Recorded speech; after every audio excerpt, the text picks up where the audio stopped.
আমি যে এই ছেলেটিকে নিয়ে কিছু কথা আপনাদেরকে বলবো, আসলে আমি বলবো না, এই ছেলেটার ভিডিওটা আপনারা শুনবেন। আমি সংক্ষেপে দু একটা কথা বলি। এই ছেলেটার নাম মাসুক বস। যতটুকু আমি সোশ্যাল মিডিয়ার কল্যাণে জানতে পেরেছি, ছেলেটি এনায়েতুল্লাহ আব্বাসী সাহেবের খুব কাছের একটা ছাত্র। এই ছেলেটা এতদিন যে ভিডিওগুলো দিয়েছে সুন্নিয়তের পক্ষে বলে বলে, তো ভাবতাম যে আসলে এই যুগে যেহেতু ভাইরাল একটা বিষয় আছে, হয়তো ভাইরাল হওয়ার দান্দাই এরকম কিছুটা করতেছে ভাবতাম। কিন্তু আজকের ভিডিওটা দেখে আমার এই ভাবনাটা চলে গেছে। আপনি আশ্চর্য হয়ে যাবেন শুনলে। দেশের শীর্ষস্থানীয় ওলামা একরামদের নাম ধরে ধরে সে প্রশ্ন ছুড়ে দিছে। নামগুলিও উচ্চারণ করার বেলায় কোনো তাজিম নাই, কোনো সম্মান নাই, অথচ মানুষগুলা তার বাবার বয়সের, তার দাদার বয়সের। এর মধ্যে হযরত মাওলানা নুরুল ইসলাম উলিপুরি দামাত বরকাতুহুমের নাম বলছে, হযরত মাওলানা ফয়জুল করিম চরমনাইর পিসা হুজুরের কথা বলছে, হযরত মাওলানা আব্দুল মালিক সাহেব খতিব বাইতুল মুকাররম হুজুরের কথা বলছে, হযরত মাওলানা মুশতাকুন নবী কথা বলছে, হযরত মাওলানা রেজাউল করিম আবরারের কথা বলছে, মাওলানা আলী হাসান উসামার কথা বলছে, আল্লামা হযরত মাওলানা মিজানুর রহমান সাইদ সাহেবের কথা বলছে, আল্লামা মুফতি দেলওয়ার হোসেন সাহেবের কথা বলছে। এই নামগুলি উল্লেখ কইরা প্রশ্ন ছেড়ে দিছে। প্রশ্ন কি?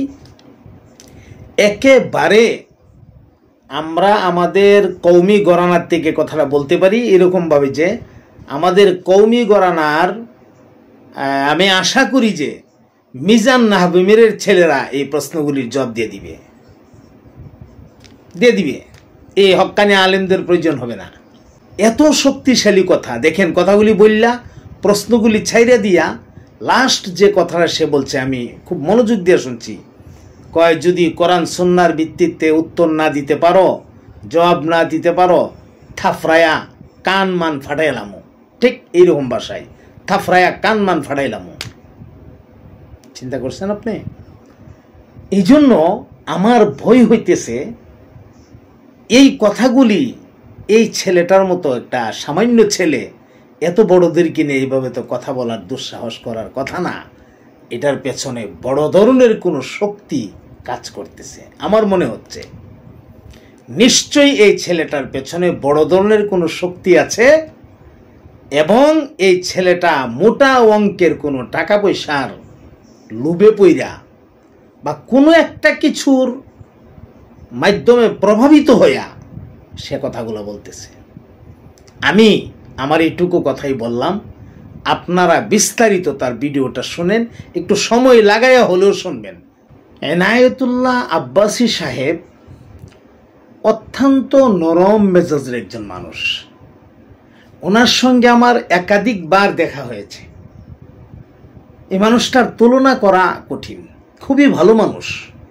কিন্তু ওনারই ছাত্র হয়ে এই কাজটা করতেছে, আমি বিষয়টা বুঝতেছি না।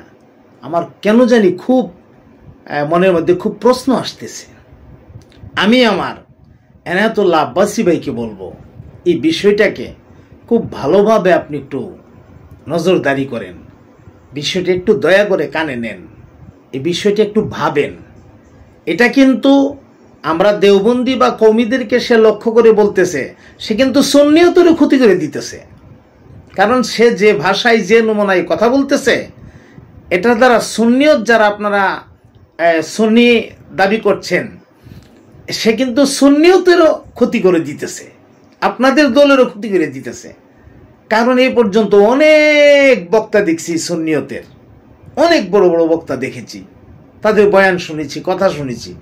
কেউ এভাবে সাহস করে, এত বড় দুঃসাহস করে এভাবে কেউ আজ পর্যন্ত কথা বলে নাই।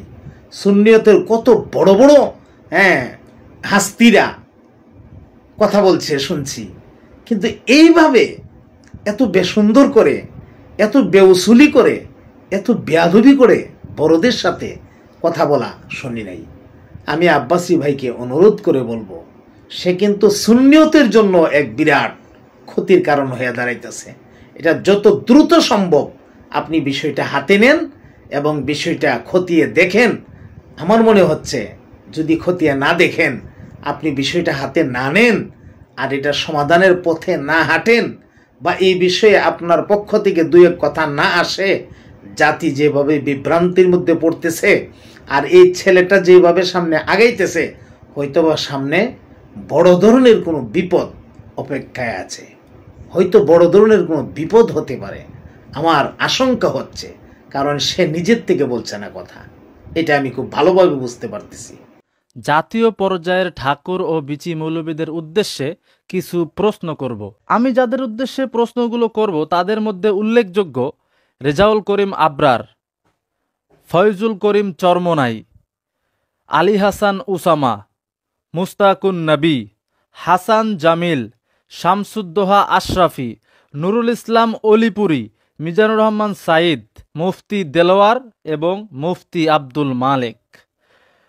উল্লেখযোগ্য এসব ঠাকুর ও বিচিদের উদ্দেশ্যে আমার প্রশ্নগুলো থাকবে। আমার প্রথম প্রশ্ন, কওমি ঠাকুর ও বিচিরা, তোমরা যারা প্রতি বছর ওয়াজ মাহফিল করো বা বার্ষিক মাহফিল করো, এমন ওয়াজ মাহফিল তো সাহাবিগণ করেন নাই, তাহলে এটা কেন বেদাত নয়? এটাকে কেন তোমরা বেদাত বলো না? আর যদি তোমরা বলতে চাও যে এই ওয়াজ মাহফিল করে তোমরা মানুষকে দিন ইসলাম শিক্ষা দিচ্ছ, তোমরা দিন ইসলামের দাওয়াত দিচ্ছ মানুষের কাছে, তাহলে আমার প্রশ্ন, সাহাবিগণ কি দিন ইসলাম শিক্ষা দেওয়ার এই পদ্ধতি জানতেন না, বুঝতেন না, নাকি তোমরা সাহাবিগণের চেয়েও বেশি বুঝো? নাউজুবিল্লাহ। নাকি মাহফিল করলে টাকা পাইবা, তোমাদের পকেট ভারী হবে, এই ধান্দা আর লোভের কারণে প্রচলিত ওয়াজ মাহফিলকে বেদাত বলতে ভুলে যাও? তাহলে কি তোমাদের নীতি এটাই যে টাকা আছে যেখানে তোমরা আছো সেখানে, টাকা নাই যেখানে বেদাত বলো সেখানে? আমার দ্বিতীয় প্রশ্ন, তোমরা যে কওমি নামের মাদ্রাসায় পড়ে পড়ে মৌলবী হইছ, সাহাবিগণ তো এমনভাবে মাদ্রাসায় পড়েন নাই, তাহলে কওমি মাদ্রাসায় পড়া বেদাত, এটাকে কেন তোমরা বেদাত বলো না? আর যদি তোমরা বলতে চাও যে আলেম হওয়া বা ইলমে দিন শিখার জন্য মাদ্রাসায় পড়ো তোমরা, তাহলে আমার প্রশ্ন, সাহাবী ও তাবিনগণ কি বুঝতেন না যে মাদ্রাসায় পড়ে আলেম হতে হবে? নাকি তোমরা সাহাবী ও তাবিনগণের চেয়েও বেশি বুঝো কিভাবে আলেম হতে হবে? নাউজুবিল্লাহ। সরাসরি কোরআন ও সহিহ হাদিস থেকে আমার প্রশ্নগুলোর জবাব দিবা।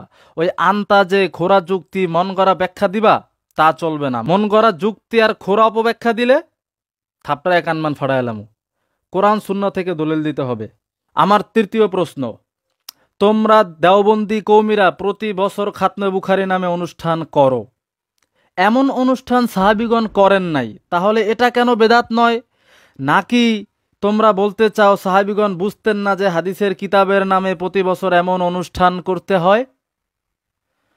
সাহাবায়ে কেরাম বুঝতেন না যে প্রতি বছর হাদিস গ্রন্থের নামে অনুষ্ঠান করতে হয়, তোমরা বুঝে গেছো, তোমরা সাহাবায়ে কেরামগণের চেয়ে বেশি বুঝো? নাউজুবিল্লাহ। আন্তাজে চাপা মারলে কিন্তু হবে না, সহি দলিল সহ উত্তর দিতে হবে। চতুর্থ প্রশ্ন, তোমরা কওমিরা যে রাস্তায় রাস্তায় এবং মানুষের কাছে গিয়ে মাদ্রাসার জন্য ভিক্ষা চাও বা চামড়া কালেকশন করো, নাউজুবিল্লাহ, এমন কাজ তো সাহাবিগণের আদর্শ বিরোধী কাজ, সুন্নত বিরোধী কাজ। এত বড় বেদাত পালন করো তোমরা, আর এই বিদাতের বিরুদ্ধে তো জীবনেও বলো না।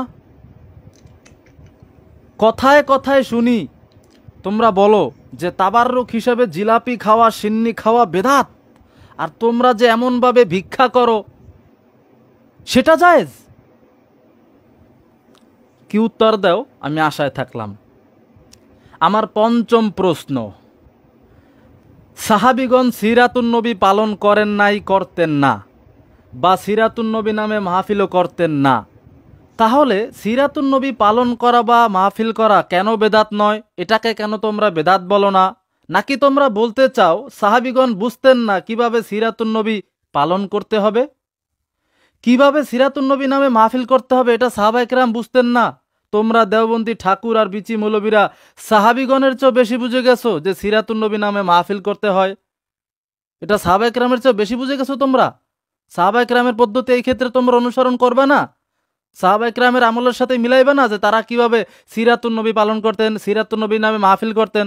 সাহাবা একরাম করেন নাই, তোমরা আন্তাজে নিজের মন গড়া একটা পদ্ধতি বানায়া সিরাতুন নবী নামে মাহফিল করতেছো, সিরাতুন নবী পালন করতেছো। এটা কেন বেদাত না? প্রশ্নের উত্তর দিবা। আর একটা বিষয়, বিচি মৌলবীরা যখন এরকম প্রশ্নের সম্মুখীন হয় তখন মাইনকার চিপায় পড়ে গেলে পরে বেদাতের মন গড়া সংজ্ঞা তৈরি করে। বেদাতের মন গড়া সংজ্ঞা তৈরি করে বলে যে ইবাদত হিসাবে বা সওয়াবের আশায় নতুন আবিষ্কৃত ভালো আমলও বেদাত, কিন্তু ইবাদত মনে না করলে, সওয়াবের আশা না করলে নতুন আবিষ্কৃত আমল বেদাত না। তাহলে আমার প্রশ্ন, প্রচলিত ওয়াজ মাহফিল, বার্ষিক মাহফিল, মাদ্রাসায় পড়া বা পড়ানো, খাতনে বুখারি অনুষ্ঠান, সিরাতুন নবী পালন করা, এগুলা কি কোনো ইবাদতের মধ্যে পড়ে না? এগুলো সব কি ফাও, হুদাই, কোনো সব নাই এগুলায়? সওয়াব না থাকলে হুদাই এত ফাও কাজ কেন করো তোমরা কওমি বিচি আর ঠাকুর মৌলবীরা? নাকি আসল রহস্য এটাই যে এই ফাও কাজ না করলে তো তোমাদের পেট চলবে না, ধান্দা হবে না, টাকা পাওয়া যাবে না, মৌলবিগিরি চলবে না, ভিক্ষাও পাওয়া যাবে না, এই জন্য এসব ফাও কাজগুলো তোমরা করো নিজেদের স্বার্থের কারণে, এজন্য এগুলাকে বেদাত বলো না, তাই না? এটাই মনে হয় আসল রহস্য। তো যাই হোক, মূল কথা এটাই যে এইবার কোনো রকম চাপাবাজি, খোরা যুক্তি, মন করা ব্যাখ্যা, যা ইচ্ছা তাই ভংচং মানুষকে বুঝায় দেওয়া, এইভাবে উত্তর দিলে চলবে না।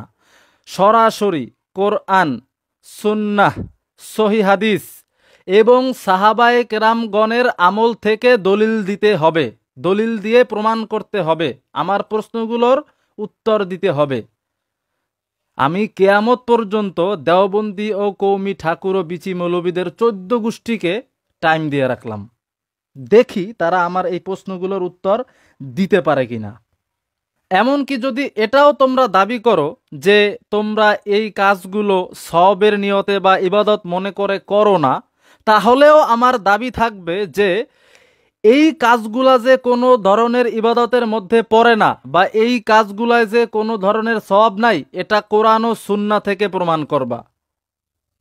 যদি তোমরা বলো বাঁচার জন্য যে না এগুলো তো আমরা সওয়াবের আশায় করি না, এগুলো কোনো ইবাদত মনে করে করি না, তাহলে এটাও কোরআন সুন্নাহর আলোকে, কোরআন সুন্নাহর দলিল দিয়েই প্রমাণ করবা যে এই যে কাজগুলা, সিরাতুন নবী মাহফিল, বার্ষিক মাহফিল, ওয়াজ মাহফিল, মাদ্রাসায় পড়া, খাতনে বুখারী অনুষ্ঠান, এইগুলা যে সওয়াব না বা কোনো ধরনের ইবাদত না, এটা কোরআন সুন্নাহ দিয়ে তোমরা প্রমাণ করবা।